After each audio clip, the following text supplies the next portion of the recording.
As you know, it's that time of year again. We are having another memorial service.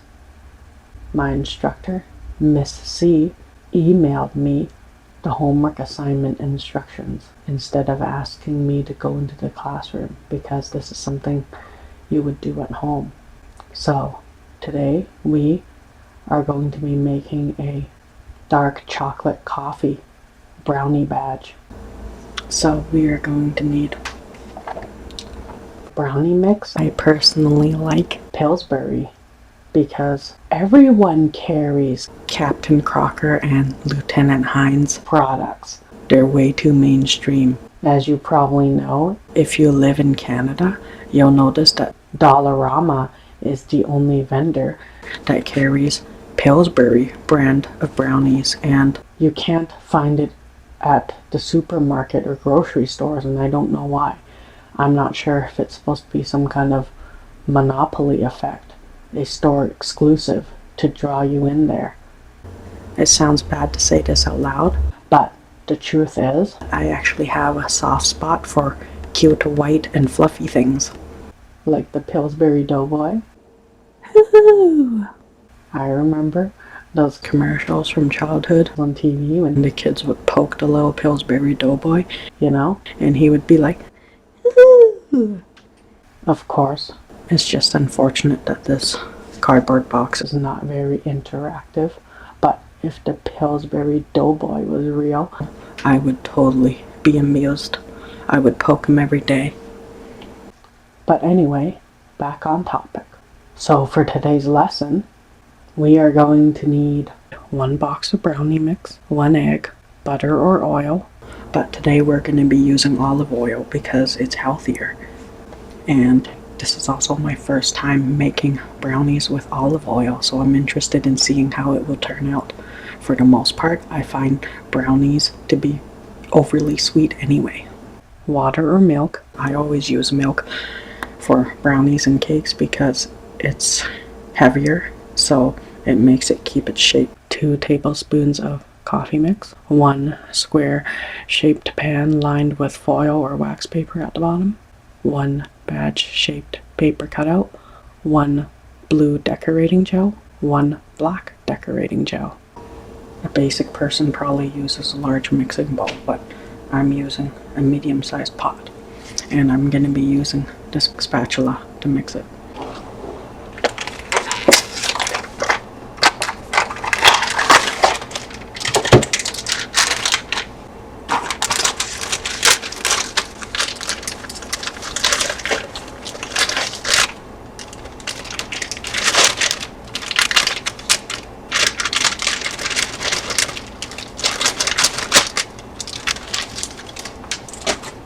Incorporate the coffee mix into the brownie mix before adding liquid ingredients.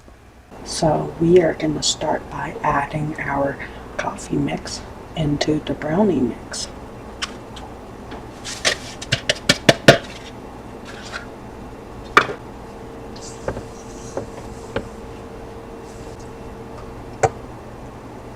Now it looks evenly distributed and mixed throughout. So we can add our liquids next. So we'll use the egg first.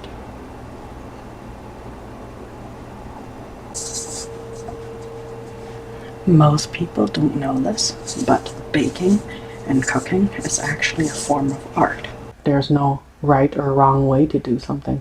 So that's why I like to add the ingredients one at a time, because I want to make sure there's even distribution and everything's incorporated properly instead of dumping it all in. I think that's like a lazy way of doing it. I like to take my time with baking. Not that it matters anyway, because you usually get the same result, because when it bakes, everything gets melted and mixed up anyway. Now we're going to add the milk.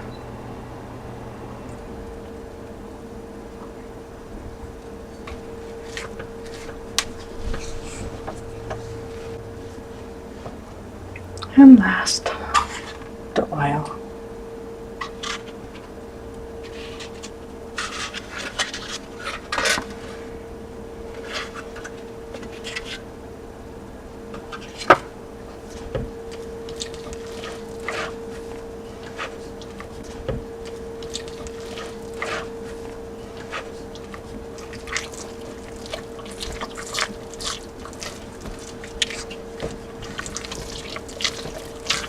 don't know about you, but I personally am amused by the slow process of watching dry ingredients and wet ingredients come together and watching it change from light and dry to darker and moist.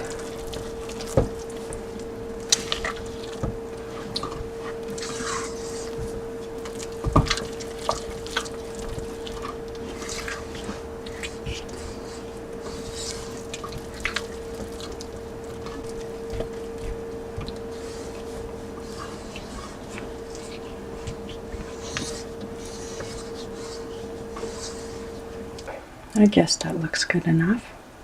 Pour the batter into the pan and bake on 350 degrees Fahrenheit for approximately 40 minutes until a toothpick inserted into the middle comes out almost clean. Now I think we're ready to pour it into the pan and bake it.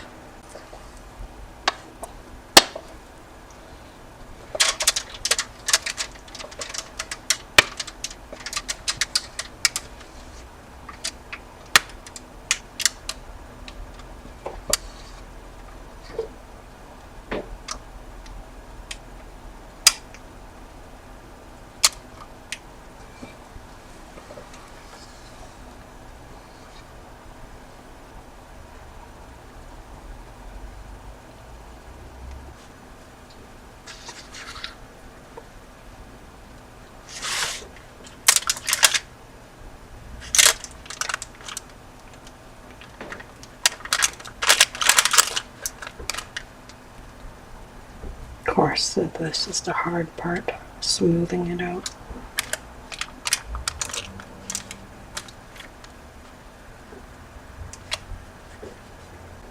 Now, we are going to be baking at 350 degrees Fahrenheit.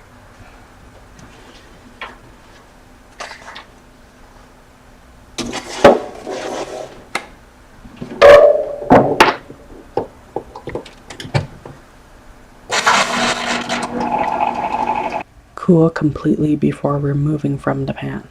Anyone who's done basic baking before knows that you have to let it cool down completely before you cut into it, because if it's too hot, it will still be very soft and crumbly and it won't be able to keep its shape.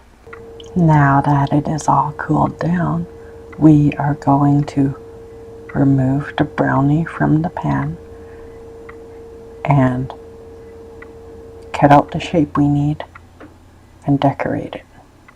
Using the paper cutout, trace carefully with a knife and remove the outer edges of the cooked brownie.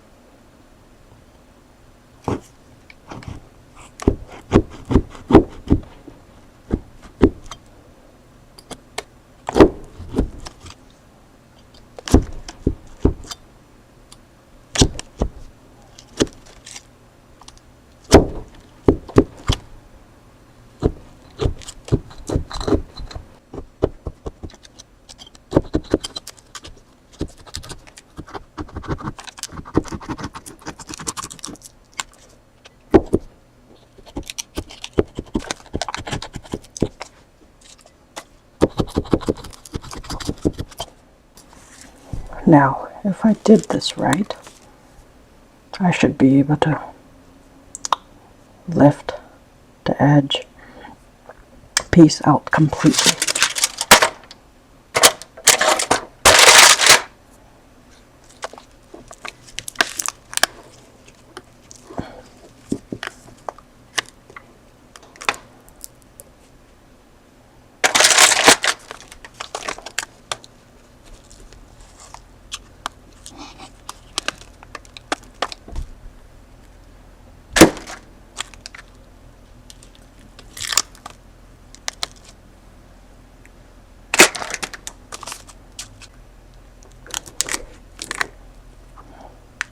As you can see, it's not perfect, so you have to remove the excess that didn't come off the first time, if there's any. Since brownies have kind of like a chewy texture to it, so that's totally expected. and it's not even a big deal, right? Now this looks much better. Starting at the curves, use the black gel and color in about 1/2 inch worth of thickness. Now we decorate it.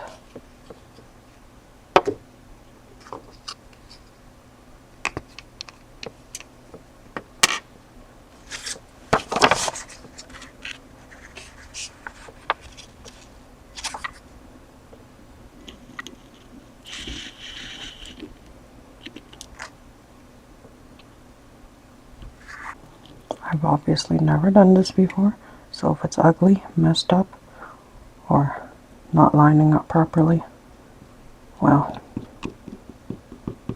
there's a first for everything. Use the blue gel and color in 1 inch worth of thickness. Then switch back to the black gel and color in another 1/2 inch worth of thickness below the blue stripe.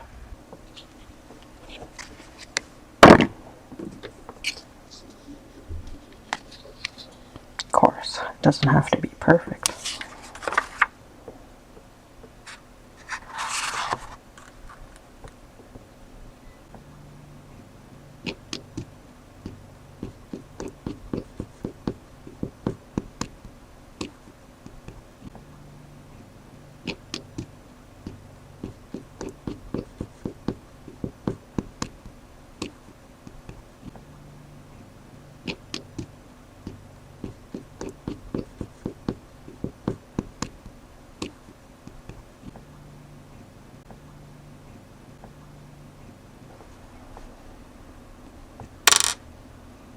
Yeah, the proportions definitely are not right on this.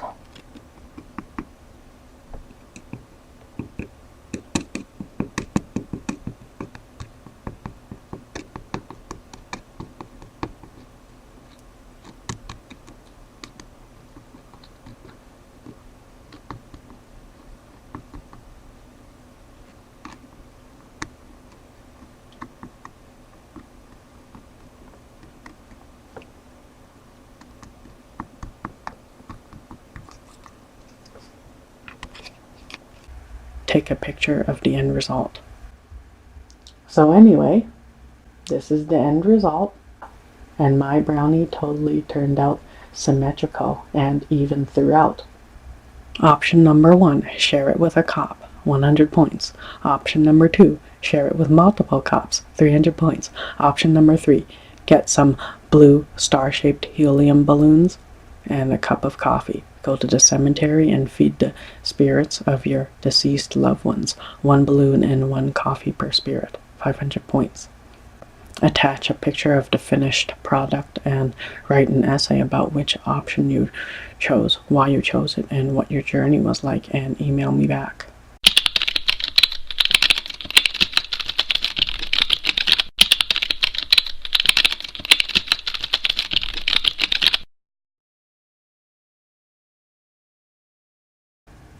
I think it turned out okay. It's not supposed to be perfect, and it's not supposed to look like something that you would see at a bakery or anything. I mean, I think it's acceptable for a first try. I guess I would consider it a 7 out of 10 total. So, we've already discussed the looks. As for the taste, yep, I was right. Adding the coffee in there totally dulls out some of the sweetness, and you can taste the coffee. This is amazing. So I used 2 of these pod coffee mix things for the coffee. It's obviously not Keurig because it's definitely smaller in size. It says Cremoso. I'm not sure if that's the brand or the flavor or the strength or whatever, but I got it from Winners and it's Italian, and there was like practically no English on the box. Kind of funny, but I found it amusing because I like to play Russian roulette when it comes to foreign languages. This was okay for a level 1 novice project. Of course, I always criticize myself and always feel like I have to be a perfectionist, but obviously when it's your first time doing something, it's obviously not gonna be professional, it's not gonna be perfect, and it's not gonna look the way you want it to, and it's not gonna be the best, and that's totally okay. I've started to accept the fact that you can't always be a perfectionist, and there's no such thing as being a perfectionist, right? I totally can't wait to see what my next project is when Miss C gives me the instructions for level 2.